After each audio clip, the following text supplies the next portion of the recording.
যদি স্বপ্ন থেকে থাকে একটা কম দামের মধ্যে ইলেকট্রিক স্কুটি ঘুরে আনবো, তাহলে এই ভিডিওটা তোমাদের জন্য। কারণ নতুন হাটে মন্ডল ইভি শোরুম দিচ্ছে নতুন বছরের জন্য নতুন ধামাকা অফার। এখানে মাত্র 33,500 টাকা থেকে ইলেকট্রিক স্কুটি স্টার্টিং। চলো তাহলে তোমাদেরকে একটু ভালো করে লোকেশনটা বলে দেওয়া যাক। লোকেশনটা হচ্ছে নতুন হাট ব্রিজের নিচে কাটুয়া রোডে পড়বে এই দোকান। এছাড়াও স্ক্রিনে দেওয়া নাম্বারে তোমরা কন্ট্যাক্ট করতে পারো। তো যারা 2026-এ দাঁড়িয়ে একটা ইলেকট্রিক স্কুটি কেনার চিন্তা করছেন, তো তাদের উদ্দেশ্যে আমি একটা কথা বলবো যে অনেকজন আসছেন, অনেক কাস্টমার, সবাইকে ভালো বা খারাপ বলছি না, যারা ছবি দেখে বলছেন দাদা এই গাড়িটার দাম কত, বা আমাদেরকে অনেকজন সোশ্যাল মিডিয়ায় SMS করছেন, ফটো পাঠাচ্ছেন যে দাদা এই গাড়িটার দাম কি হবে। তো তাদের উদ্দেশ্যে আমি একটা কথাই বলবো, সবাই আসুন, শোরুম ভিজিট করুন।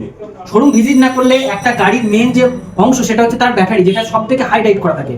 তো যে কোনো জায়গায় গাড়ি পারচেস করতে যাবেন, আপনি যদি আমাকে দেখান যে এটা 35,000 টাকা দাম, আরেকজন বলে দিচ্ছে 40,000 টাকা দাম, তখন তাদের উদ্দেশ্যে আমি একটা কথাই বলবো, যেখান থেকে গাড়িটা নিচ্ছেন অন্তত সেই গাড়ির ব্যাটারি কনফিগারেশনটা একবার জানুন। আর এখানে সব কোম্পানির স্কুটি পাওয়া যায়। এছাড়াও এখানে সব থেকে বড় বিষয় হচ্ছে এখানে ফাইন্যান্স করা হয়। আর এখানে দাদার ব্যবহার খুবই সুন্দর।